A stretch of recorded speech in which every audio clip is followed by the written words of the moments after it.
First off, I need to thank Vivian Damping Sheng, a mentee who is functioning here in Vancouver, British Columbia, for providing really valuable information and direct links into the Wuhan medical community. So you can see from the photo on the left that Wuhan, Hubei, China, with a population of 11 million, a transportation hub, was the epicenter of the pandemic, which is now spread, as we well know, into the international situation. Now, having worked with Chinese construction workers for a very long time, when I ask them what's the first rule of occupational health and safety, they say, protect yourself. And if I ask the second rule, they say, protect others. Sayings like this are becoming dominant throughout the world right now, because we all understand that this thing affects everyone. So today, what I'd like to do is note that almost all sources that I've been using are from the World Health Organization. I have not dipped into very well into the numbers from various CDCs around the world, because they're going to be reporting their stuff to WHO anyway. So I wanted to stay fairly consistent about that. So I'm going to attempt to cover COVID-19. What is it? The trajectory of what happened in China. I want to get personal about this and present some people who we would call heroes, but you know, folks who do what they're supposed to do, they just say that I'm no hero. I just do what I have to do. The trajectory and the tragedy of human folly. And I picked up that line about folly from a thing called the March of Folly by the American historian Barbara Tuchman, who examined the folly of humanity from starting with the incidents of Troy up to the American misadventure of Vietnam, the war there. I'm going to try to examine the work of industrial hygienists, and we have a lot of wisdom in this room. And we have a lot of questions too.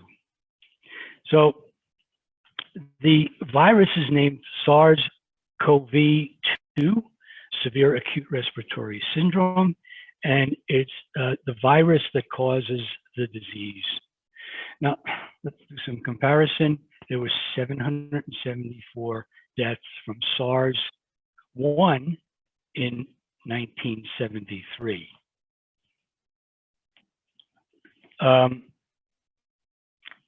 The disease itself is called COVID-19.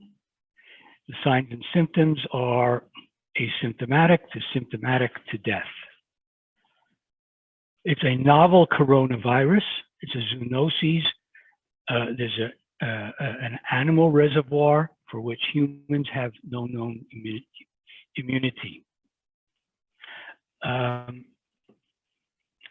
It's novel because it's unknown. There are multiple unknowns, and it tests the ability and capacities of whole nations and every strata of society. I believe that the core value we have to maintain is the protection of our healthcare workers. No sector of industry or worker population is exempt, and there's a development trajectory of this thing. There are multiple new developments to channel industrial hygienists and the medical and safety disciplines. So I want to examine now the trajectory of the COVID-19 in China. It became known in late December 2019. The first infection clusters were reported in late December 2019 to the CDC of China, which reported relatively quickly to the World Health Organization. In January, the deployment of medical doctors from all around China to Wuhan. Typically, when China faces off against major disaster, they don't divide into states and provinces and say, hey, it's your responsibility, you deal with it. They pick it up nationally and they introduce help from different provinces according to the ability to supply and according to expertise. So China took aggressive public health measures such as mass quarantine and the rapid building of dedicated field hospitals. I think most of us were amazed at how quickly they could build a field hospital. From February 1st to February 7th, the production of medical respirators rose to 30 million a day, which was an increase in the course of 17th. That should be February 17th, my mistake. So in the course of 3 weeks, they came up with an 8-fold production increase in medical respirators. On February 18th, the daily new cases peaked in China. And their daily recoveries surpassed the number of new cases. So keep in mind, that's the middle of February. In mid-February, 99% of international cases were located in China. In China, they closed all temporary field hospitals on about March 10th. By now, any returnees, they're experiencing a minor uptick. They've got 14 new cases. Anybody who comes back to China now is taken from the airport. They're escorted from the airport into special facilities, quarantine facilities. You might call them super hotel rooms, and there's a lot of security around them. On March 19th, 0 new local cases were reported in Hubei province, which was the center. But as I said, there are now 41 new cases. I need to go back. I made a mistake. There's a 14-day quarantine by law by anybody who returns from overseas, and that can be business or returning Chinese. Let's go on to meet some people. This is Fujian. She's a nurse from Fujian Provincial Hospital. Fujian is a province on the coast. A creative Chinese photographer went around and he took some photos of healthcare workers and asked them to hold up their mobile phone and display photos of patients that they had treated. So if you examine that, you can examine that thing pretty closely. You can see that the patients, the healthcare providers are covered from head to toe. Medical people work such long hours that PPE has left etches and abrasions on their faces. And Miss Fujian, that's well demonstrated, she's got bandages over the place where she was using PPE. Not only PPE was in shortage, but there was a shortage of sanitary materials for menstrual cycles. Medical personnel used adult diapers so they could work longer hours to preserve the supplies of PPE. They just couldn't undress and then slap on a new set of coveralls, etc. So that's what happened. Something that we haven't heard a lot about is Miss Xu bears the marks of fatigue. You can see in her face that she's exhausted. I look there and I see the stoic determination. In 2008, I was doing an MA in disaster management in an earthquake area in China. And I noticed that same stoic determination. People just didn't give up. Now, that happens around the world. When there's disasters, people strike together. They move together in tandem. They try real hard, most of us do. The data indicates that there is about 1,700 occupational diagnoses that resulted in 6 medical doctor and 1 nurse deaths. Now, for other healthcare workers, technicians, cooks, etc., people who provide the bottom line support mechanisms, we don't have data on that, or I couldn't find data on that. So these, sorry, I got lost on something here. I got to suppress something on my screen. The fact that there were that number of diagnoses resulting in only 6 MD deaths indicates a very high level of OH protection in healthcare. And I just want to say that as time goes on, we're going to learn more, and we have a lot to learn from how those folks handle this emergency. There's some more people I'd like to introduce. And Dr. Norman Bethune is the Canadian doctor who is considered a hero in China because he died of septicemia in 1939 during their war against for national independence and against the Japanese. Shifting over to Dr. Li Wenliang, who is very well known in the West right now, I deliberately wanted to show a photo of him without his respirator on to show us this beautiful man who works so hard for his patients. But as well, on the right, we have Dr. Liu Ziming, and he was president of the Wuhan Wuchang Hospital, and he died in this epidemic. He died on the front lines. The president of the hospital went down and served patients. We should not forget the people who work, not only in China, but around the world, to do things like build up our supply of personal protective equipment and medical supplies. And this one's kind of touching because this woman on the left was discharged on her birthday, and the staff who treated her came forward with a little present for her. But notice the PPE they are in. So these folks knew what they were doing. Okay, international donations. China was asking for donations at one point. They've turned that around. So the Jack Ma Foundation, and here's an interesting one. Jack Ma and Alibaba came up with their business model after the SARS in 2003 because so many people were isolating and asking for services. And this businessman said, whoa, hey, I got an idea.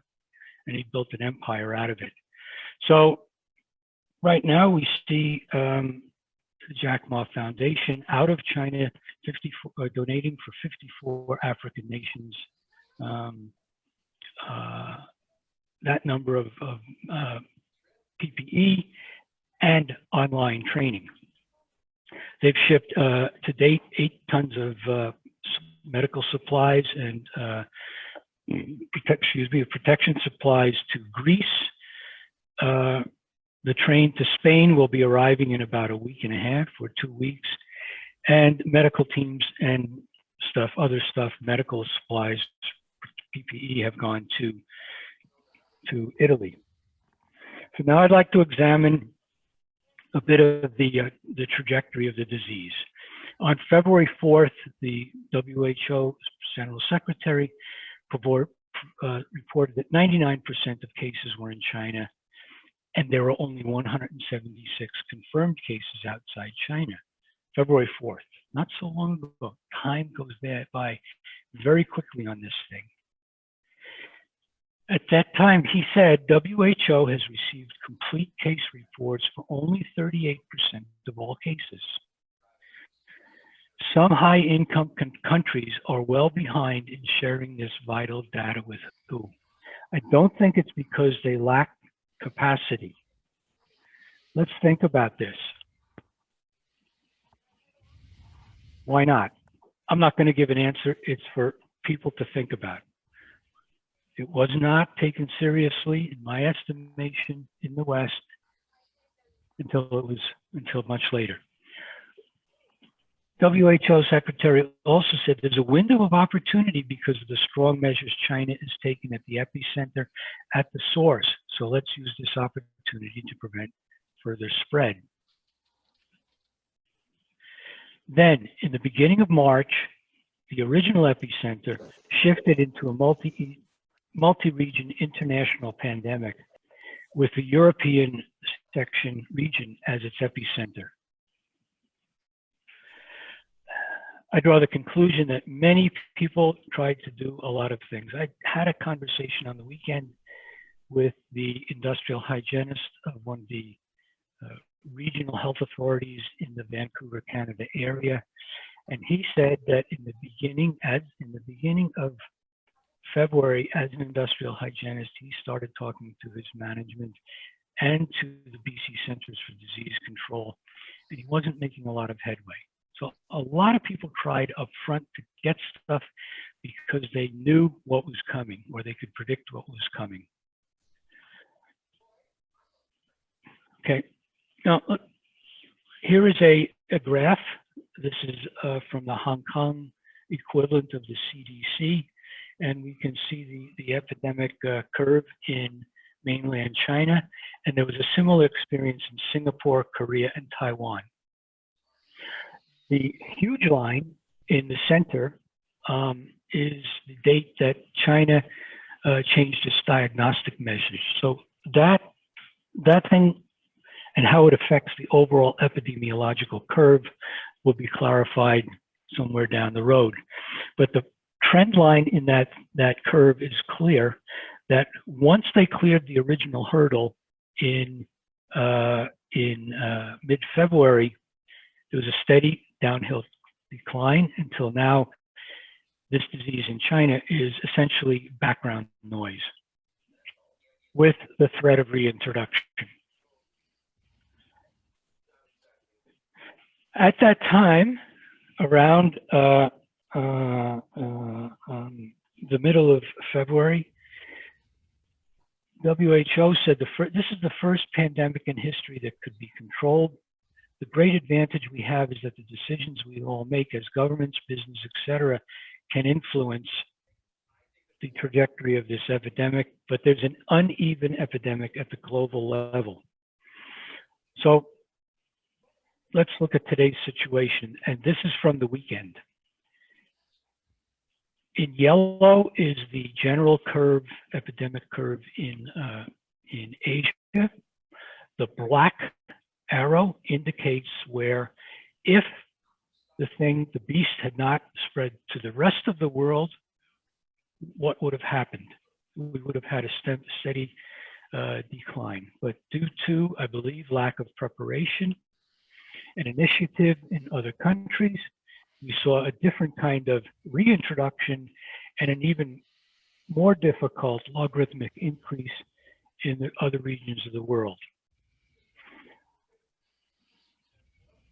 The orange right in here is Europe, and this is the Americas. So now let's consider the epidemiology curve shifts in light of 14-day lag. So here's where you get the major increase in Europe. Let's trace that back about 14 days to here. Let's go forward 14 days from here, and you see this, another increase. Conclusion, this disease is opportunistic, and it presents itself in an opportunistic fashion like we've never seen since perhaps the Spanish flu. Turning to Canada, as of the weekend, we have 1,000 cases and 13 deaths. 15,000 deaths in cases in the United States with 201 deaths. That's changed pretty radically as of today, according to reporting. But look at the map of the United States, and you'll see that New York, California, and Washington State seem to have the highest. So we're getting uneven results just as we have throughout the world. Turning to the work of industrial hygienists, let me present some ideas for discussion. It seems to me that at least in North America, a number of businesses, the huge big businesses, they really took a lead in understanding how this would affect their business integrity and what they had to do to exhibit some sort of level of social responsibility. A lot of businesses are taking the lead. That includes social isolation distance, voluntary and mandated closure of public events and social life, cough, sneeze etiquette and hand washing, border closures, travel restrictions, the things that we're all aware of. I'm going to present what I think are some of the key tasks of industrial hygienists. We have to make sure we're collaborating with our allies. This is not an industrial hygiene thing. This is an all society and all professional disciplines that can develop knowledge, skills, and ability to this thing. We have to work with them as close as we can. US OSHA made a nice statement. For most type of workers, the risk of infection is similar to that of the general American public. Having said that, I think we should be emphasizing the cautionary principle because this thing is so opportunistic. Cautionary principle means take no chances. Healthcare is the most important defense industry. And I'd like to suggest that some of the things we need to do are, as industrial hygienists, is through the administrative controls, business continuity planning, education and training in the nature of the disease, stay home and sick, and develop compensation policies. Because of course, people are worried about that. How am I going to buy groceries? Develop emergency response and procedures. We need to think very deeply and go back to the fundamentals, especially the hierarchy of controls, and explain them to our colleagues. We need to review specific safe work procedures and exposure control plans in any place we're working or congregating. We need to use the opportunity for retraining in respiratory protection and other basic hygiene issues. Many people in the public still don't understand that. Peer pressure is incredibly important. We need to promote safe on and off procedures for respiratory protection. And we can explain the concept of self-inoculation. That's easy to understand these days. Don't infect yourself by touching surfaces, etc. Let's not forget that workers have the right to refuse unsafe work and include our unions where they exist in the discussion. Traditionally, the nurses' unions have been very strong in promoting good practice and pushing to develop health safe practice. In healthcare, let's not forget the infection control people, and we have to talk to them science. Because if we don't talk science to the infection control people, they're medical people, they're not going to listen very much to us. Experience proves that out. Present them with the science, especially on aerosol transmission. Mechanical departments are going to be incredibly important in the hospital setting, and that includes multidisciplinary review of the program to identify system weaknesses, inspection of engineered controls like ventilation systems that require negative pressure ventilation, change out of HEPA filters to make sure they're operating according to design specifications. Design and redesign of hospital travel routes to prevent airborne spread of infectious particulate and person-to-person transmission. Examine the PPE system, but don't forget fatigue management programs, which need to be implemented to make sure that fatigued employees do not make mistakes resulting in self-inoculation. I think I've talked a bit about airborne transmission. That's my last point, emerging issues.